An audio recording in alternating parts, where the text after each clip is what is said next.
बात बहुत पुरानी है। जबलपुर नाम के एक राज्य में जमुना दास नाम का एक नगर सेठ रहा करता था। नगर सेठ के पास इतनी संपत्ति थी जितनी राजाओं और महाराजाओं के पास भी हुआ करती थी। सेठ जमुना दास के केवल एक ही संतान थी और वह थी उनकी बेटी सरला। जमुना दास की बेटी अब जवान हो चुकी थी और वह चाहता था कि अपनी बेटी की शादी जल्दी से जल्दी करवा दे, क्योंकि जमुना दास को यह अंदेशा हो चला था कि वह अब बूढ़ा हो रहा है। लेकिन जब भी वह अपनी बेटी से शादी की बात करता तो उसकी बेटी यह कह करके टाल देती कि पिताजी, मैं आपकी सेवा करना चाहती हूँ। और फिर एक दिन सेठ जमुना दास ने अपनी बेटी को समझा बुझाकर उसकी शादी दूसरे नगर के एक बहुत ही बड़े व्यापारी के साथ कर दी, जिसका नाम था राम शरण। बेटी घर से विदा तो हो गई। सेठ जमुना दास ने भी चैन की सांस ली। अपनी वृद्धावस्था के कारण सेठ जमुना दास की मृत्यु हो गई। सरला को इस बात का बड़ा ही दुख था। एक दिन की बात है, सरला का पति जो एक बहुत ही बड़ा व्यापारी था, उसने सरला से कहा, मेरी प्यारी पत्नी, मैं अपने व्यापार को दूर दूर तक कई देशों तक फैलाना चाहता हूँ और इसके लिए मुझे एक लंबे सफर पर निकलना होगा। लेकिन तुम बिल्कुल भी चिंता मत करना। मेरे पीछे से मेरा छोटा भाई पप्पू तुम्हारा पूरा ध्यान रखेगा। और फिर राम शरण सरला से विदा लेकर के अपने व्यापार को बढ़ाने के लिए दूसरे देशों के सफर पर निकल पड़ा। उसका भाई पप्पू जो केवल नाम का ही सज्जन था, क्योंकि उसकी नीयत अपनी भाभी सरला के लिए अच्छी न थी। भाई के जाने के बाद कुछ ही दिनों तक तो उसने अपनी भाभी का पूरा ख्याल रखा, लेकिन धीरे धीरे उसके व्यवहार में बदलाव आने लगा। वह जब कभी भी अपनी भाभी को अकेला पाता तो उससे कहता कि तुम अब बड़े भाई को भूल जाओ और मेरी हो जाओ। लेकिन सरला ऐसी न थी। उसने नौकरों से कहकर अपने देवर पप्पू को हवेली में आना बंद करवा दिया। तब पप्पू कुमार ने अपने इस अपमान का बदला लेने के लिए एक योजना बनाई। उसने सरला के ही घर में काम करने वाली एक नौकरानी की सहायता से सरला की अंगूठी, जो सरला को उसके पति राम शरण ने शादी के दिन पहनाई थी, वह अंगूठी उसने चोरी करवा ली। पप्पू कुमार ने वह अंगूठी एक नौकर को दे दी और उससे कहा कि तुम यह अंगूठी लेकर के रात दरबार में जाओ और कहो कि तुम्हें यह अंगूठी सरला ने दी है और वह तुमसे प्यार करती है। असल बात यह थी कि उस जमाने में किसी भी औरत के द्वारा अपनी शादी पर दी गई अंगूठी को किसी गैर मर्द को देना एक बहुत ही बुरी बात मानी जाती थी। ऐसा माना जाता था कि जो औरत अपनी शादी की अंगूठी किसी दूसरे आदमी को दे देती है, उसका चरित्र ठीक नहीं है, वह अपने पति से धोखा कर रही है। पप्पू कुमार के सिखाए हुए उस नौकर ने राजा के दरबार में जाकर वह अंगूठी राजा को दिखाई, जिससे कि यह बात सिद्ध हो गई कि सरला ने अपने पति के साथ धोखा किया है। उस राज्य के नियम कानून बहुत ही सख्त थे। राजा ने तुरंत सरला को गिरफ्तार करने का आदेश दे दिया। सरला ने अपनी बेगुनाही के लिए बहुत ही प्रार्थना की, परंतु किसी ने भी उसकी एक ना सुनी और सरला को उसी समय देश निकाला की सजा दे दी गई। राजा के सिपाही सरला को पकड़ करके राज्य के बाहर एक घने जंगल में छोड़ आए। अंधेरा हो चुका था। सरला पूरे दिन की भूखी प्यासी थी। वह जंगल में एक पेड़ के नीचे बैठ गई। भय और बेचैनी, भूख और प्यास के कारण वह बेहोश हो गई। ठीक उसी समय एक डाकू घोड़े पर सवार वहां से गुजर रहा था। उसकी नजर जब बेहोश सरला पर पड़ी, उसने सरला को उठाकर अपने घोड़े पर बैठा लिया। घोड़े को सर से दौड़ाता हुआ वह अपने ठिकाने पर आ पहुंचा। सरला को जब होश आया तो उसने पूछा कि मैं कहाँ पर हूँ और आप कौन हैं? डाकू ने कहा, सुनो लड़की, तुम अब बिल्कुल घबराओ मत, तुम यहाँ पर बिल्कुल सुरक्षित हो। उस घर में डाकू के अलावा उसकी पत्नी और उसका एक 4 साल का बेटा भी था। इसके अलावा डाकू का एक गुलाम था जो उसके घर के सारे काम किया करता था। डाकू की पत्नी ने जब पूछा कि यह लड़की कौन है, तो डाकू कहने लगा, यह बेचारी किस्मत की मारी बेसहारा है, इसीलिए मैं इसे यहाँ पर ले आया हूँ। सरला डाकू के घर पर ही रहने लगी। वह डाकू के परिवार से काफी घुल मिल गई। इसी दौरान डाकू का गुलाम एक दिन सरला को अकेला पा करके उससे कहने लगा कि तुम डाकू के खजाने में से कुछ हीरे चुरा करके मुझे दे दो, इसमें भी तुम्हारा फायदा होगा। लेकिन सरला ने इससे साफ इनकार कर दिया। तब गुलाम ने गुस्से से भरकर कहा, मेरी बात ना मानने की सजा तुम्हें जरूर मिलेगी।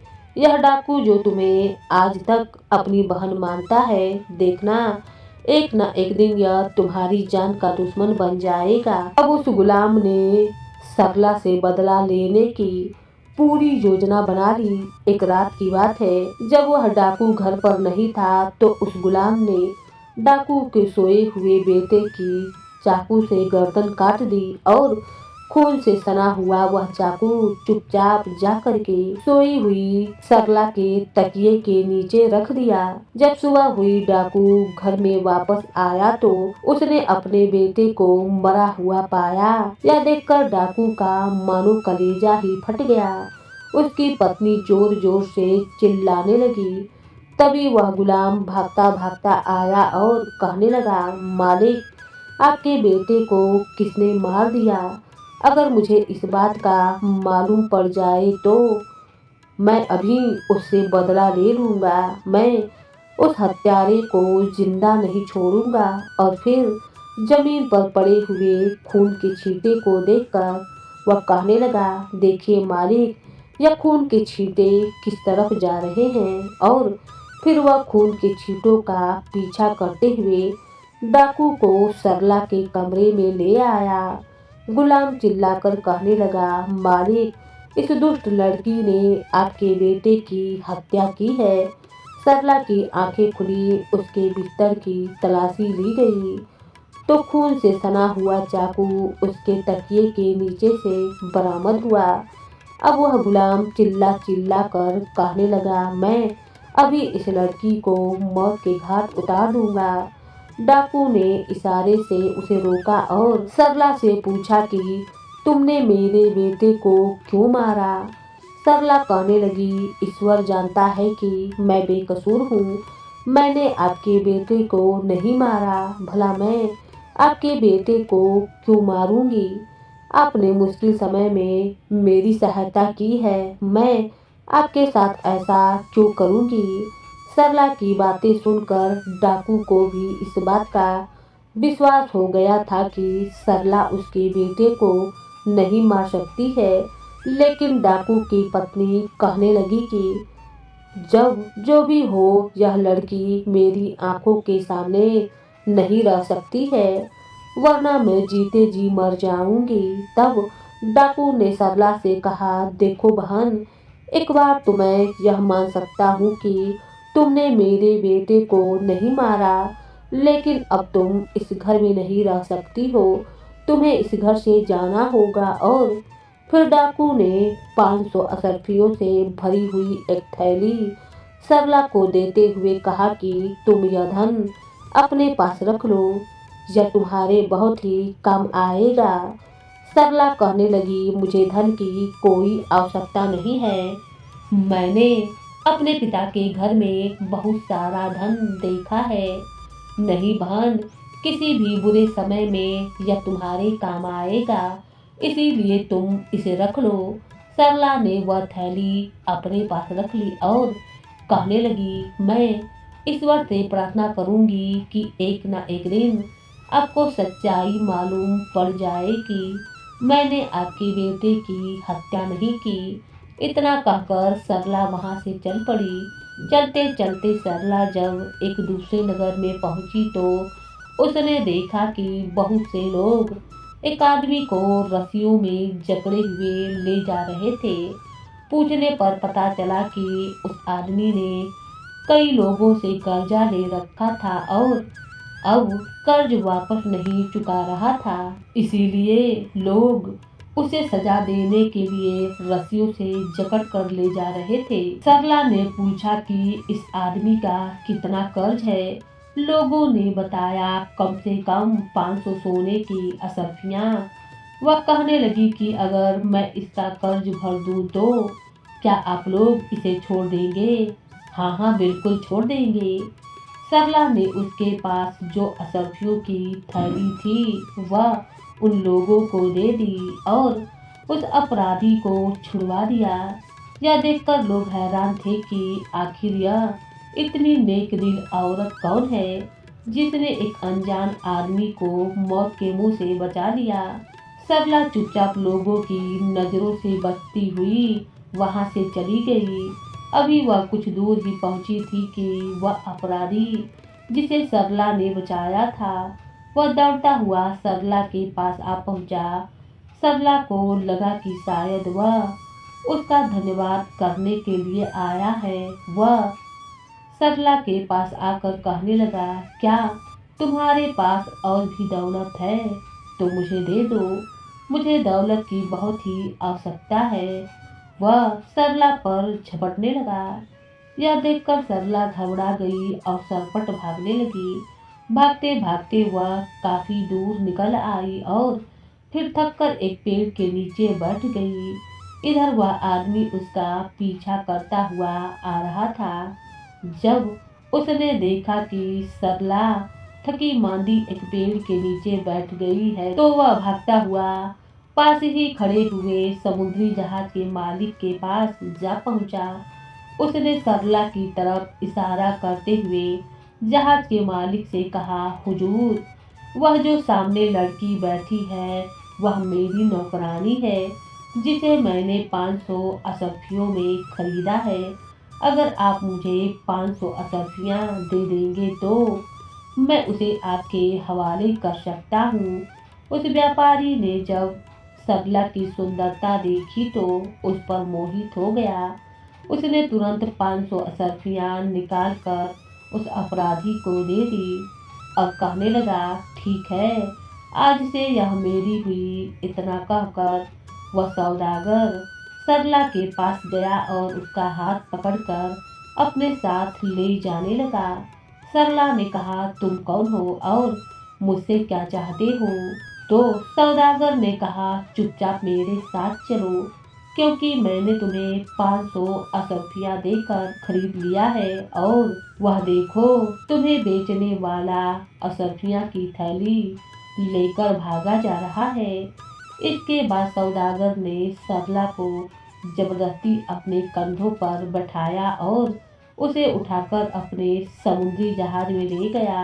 सौदागर ने सरला को जबरदस्ती समुद्री जहाज की एक कोठरी में बंद कर दिया। वह चाहता था कि सरला उससे शादी कर ले, परंतु सरला इसके लिए तैयार न थी। उसी रात अचानक समुद्र में एक भयानक तूफान आ गया। तूफान के कारण समुद्री जहाज के खरपच्चे उड़ गए, लेकिन सरला एक लकड़ी के तख्ते पर तैरती हुई एक किनारे पर जा लगी। दूसरी तरफ वह सौदागर भी एक लकड़ी के तख्ते को पकड़े हुए किसी दूसरे देश में जा पहुंचा। सरला को जब होश आया तो वह एक साधु की कुटिया में थी। असल में एक वृद्ध साधु सरला को वहां से उठाकर अपनी कुटिया में ले गया था। सरला साधु के साथ अब रहने लगी और वहीं पर अपना जीवन गुजारने लगी। साधु की कुटिया जंगल में थी, लेकिन कई लोग उस साधु महाराज के दर्शन के लिए आते थे। असल में साधु महाराज के पास एक कमंडल था। साधु उस कमंडल में जल भर करके अपने पास रखता था।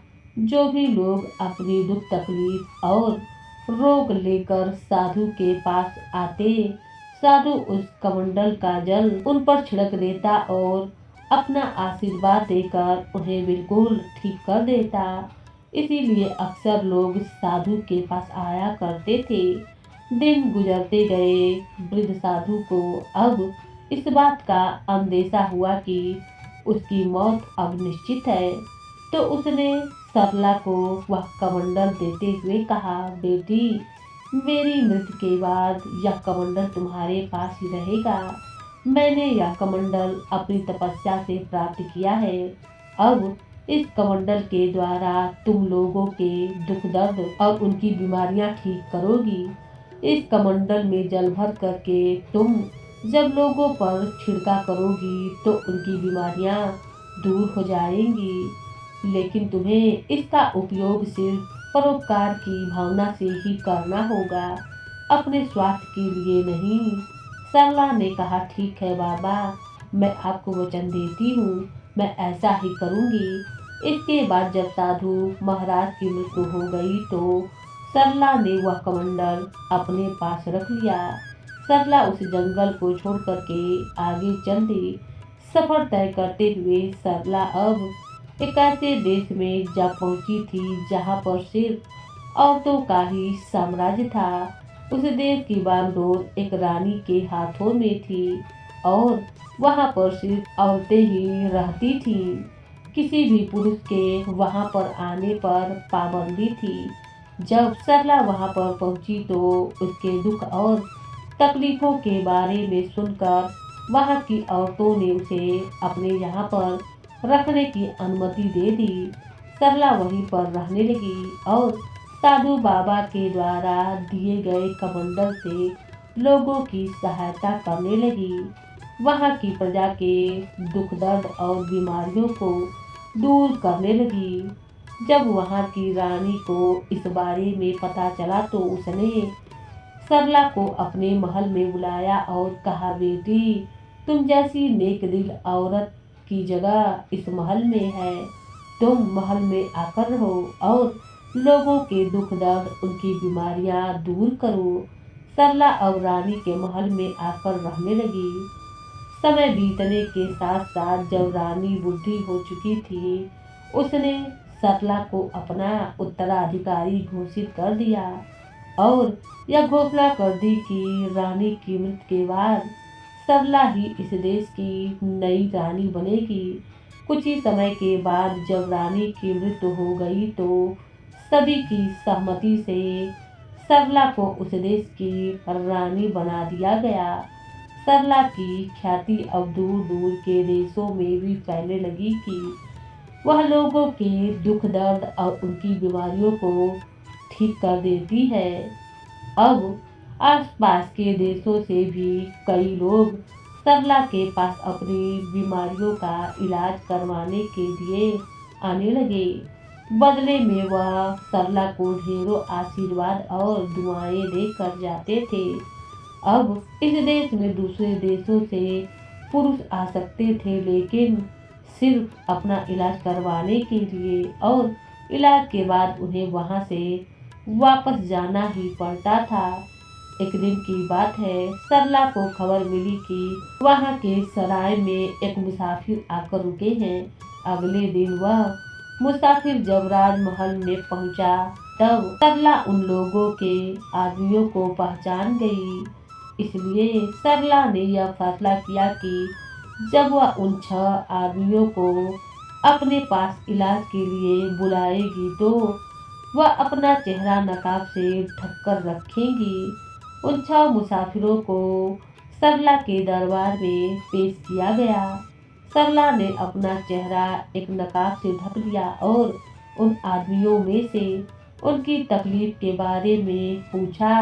सबसे पहले 2 आदमी आगे बढ़ कर के आए, जिनमें से एक कहने लगा, रानी साहिबा, मैं अपने छोटे भाई का इलाज करवाने के लिए आया हूँ। मेरा छोटा भाई अंधा हो चुका है। असल बात यह है कि मैं एक व्यापारी हूँ और जब मैं व्यापार के सिलसिले में दूसरे देश की यात्रा पर गया था तो पीछे से अपनी पत्नी की देखभाल का जिम्मा मैंने अपने छोटे भाई को दे दिया था, लेकिन मेरी पत्नी बेवफा निकली और मुझे छोड़कर चली गई। इसी दुख में मेरा भाई रो रो कर अंधा हो गया। सरला समझ गई कि यह व्यापारी उसका पति है और यह अंधा आदमी वही पप्पू कुमार है। सरला ने कहा, व्यापारी, क्या तुम्हें इस बात का पक्का विश्वास है कि तुम्हारी पत्नी ने तुम्हारे साथ धोखा किया था?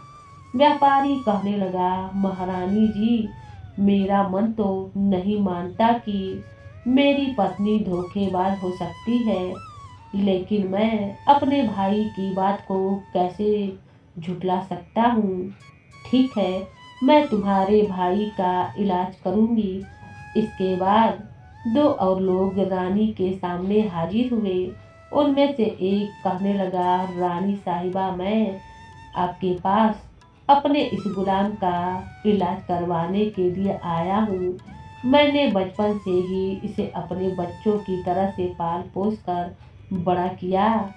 सरला ने पहचान लिया कि यह आदमी वही डाकू है और उसके साथ जो कोढ़ का रोगी है वह वही गुलाम है जिसने सरला पर हत्या का झूठा इल्जाम लगवाया था। सरला ने कहा, अच्छा ठीक है, तुम्हारा इलाज भी कल किया जाएगा। अब अगले मुसाफिर ने उठकर कहा, महारानी जी, मुझे मिर्गी का रोग है। कृपया ईश्वर से प्रार्थना कीजिए कि मैं ठीक हो जाऊं। मैंने बहुत सोचा और फिर मुझे याद आया कि मैंने एक ऐसा पाप किया था कि एक खूबसूरत लड़की जिसे मैंने खरीदा था उसके साथ मैंने बहुत ही बुरा व्यवहार किया था। लगता है उसी पाप की सजा मुझे मिली है। तब वहां पर पहुंचे हुए आखिरी मुसाफिर ने कहा, भाई, एक नेकदिल और शरीफ औरत को नौकरानी बताकर मैंने ही तुम्हें बेचा था। मेरा अपराध तो तुमसे भी ज़्यादा खतरनाक है, क्योंकि उस नेकदिल औरत ने मेरी जान बचाई थी और शायद इसी की सज़ा मुझे मिल रही है कि मेरे दोनों हाथ अपाहिज हो चुके हैं। रानी पहचान गई कि यह तो वही बदमाश है जिसकी जान उसने बचाई थी और उसके साथ खड़ा वह व्यापारी जिसके समुद्री जहाज पर वह बंदी बनकर रही थी। सारी बातें सुनने के बाद सरला ने कहा, आज तुम सभी लोग जा सकते हो और आराम करो। कल इसी वक्त राजमहल में आ जाना। अगर यह अंधा और कोढ़ी अपनी अपनी सच्चाई बता देंगे तो मैं इनको भी रोग मुक्त कर दूंगी, लेकिन अगर दोनों झूठ बोलेंगे तो उनको सजा भी दी जाएगी। असल बात यह है कि मैं तुम सभी लोगों को पहचानती हूँ। जिन लोगों ने सब कुछ बिल्कुल सही सही बता दिया उनके लिए मैं आज ही ईश्वर से प्रार्थना करूंगी। उसके बाद सभी मुसाफिर सराय में वापस लौट आए। जिन्होंने सच सच बोल दिया था वे तो खुश थे और अपने रोग से मुक्त हो जाने का उन्हें पक्का विश्वास भी था, मगर अंधा और कोढ़ी दोनों को ऐसा मालूम होता था कि वह अंगारों पर लोटे हुए हैं। वे दोनों दुविधा में फंस गए। अगर सच कहते हैं तो उनकी पोल खुल जाएगी और झूठ भी कहेंगे तो रानी उन्हें सजा देगी। दूसरे दिन जब वह दरबार में पहुंचे तो सबसे पहले अंधे ने आगे बढ़ करके अपना अपराध स्वीकार करते हुए कहा, रानी साहिबा, मेरे भाई की पत्नी यानी मेरी भाभी बिल्कुल बेगुनाह थी और मैंने ही साजिश करके अपनी भाभी को फंसाया था और इसके बाद उसने सारी बात बिल्कुल सही सही बता दी। अभी उसकी बात खत्म भी न हुई थी कि उसका भाई उस पर हमला करने के लिए दौड़ा और कहने लगा, रानी साहिबा, मैं तो कहता हूँ कि इस अंधे को ठीक करने की बजाय इसके हाथ पैर भी कटवा दिए जाएं। मुझ पर और मेरी बेगुनाह पत्नी पर इसने जो अत्याचार किए हैं उसकी सजा इसे मिलनी ही चाहिए। इसी तरह जब डाकू के गुलाम ने सरला की बेगुनाही की बात कही और अपनी बेईमानी की बात स्वीकार की तो डाकू की आंखों में खून उतर आया। वह अपने गुलाम की तरफ दौड़ा और कहने लगा, ऐसे गद्दार को तो गला घोंट देना चाहिए, लेकिन रानी के आदेश पर सबको रोक दिया गया। रानी ने कहा, क्योंकि अब सब लोग अपना अपना अपराध स्वीकार कर चुके हैं, इसीलिए मैं सभी लोगों की बीमारी का इलाज करूंगी। इसके बाद सरला ने व्यापारी और डाकू से कहा, आप दोनों कल राजमहल में आए, मैं आप दोनों को दावत देना चाहती हूँ। दोनों ने रानी का धन्यवाद किया और अगले दिन राजमहल में दावत के लिए आ पहुँचे। सरला ने व्यापारी से पूछा, क्या आप चाहते हैं कि आपकी शादी हो जाए? व्यापारी ने कहा, रानी साहिबा, मैं अपनी पहली पत्नी के अलावा किसी और के बारे में सोच भी नहीं सकता हूँ। रानी ने कहा कि मैं ईश्वर से प्रार्थना करूंगी कि आपको अपनी पहले वाली पत्नी मिल जाए। इसके बाद रानी ने डाकू से पूछा, क्या आप चाहते हैं कि आपको एक और बेटा मिल जाए? डाकू ने कहा, रानी साहिबा, ईश्वर के आशीर्वाद से बेटा तो मेरे घर पर पैदा हो चुका है। मैं तो बस इतना चाहता हूँ कि इस लड़की से एक बार फिर मिल सकूं, ताकि मैं उससे अपनी गलती की माफ़ी मांग सकूं। रानी ने कहा, ठीक है। इसके बाद रानी ने अपना नकाब हटा दिया तो व्यापारी और डाकू दोनों ही हैरान हो गए। व्यापारी को अपनी पत्नी वापस मिल गई और डाकू और व्यापारी को भी छुटकारा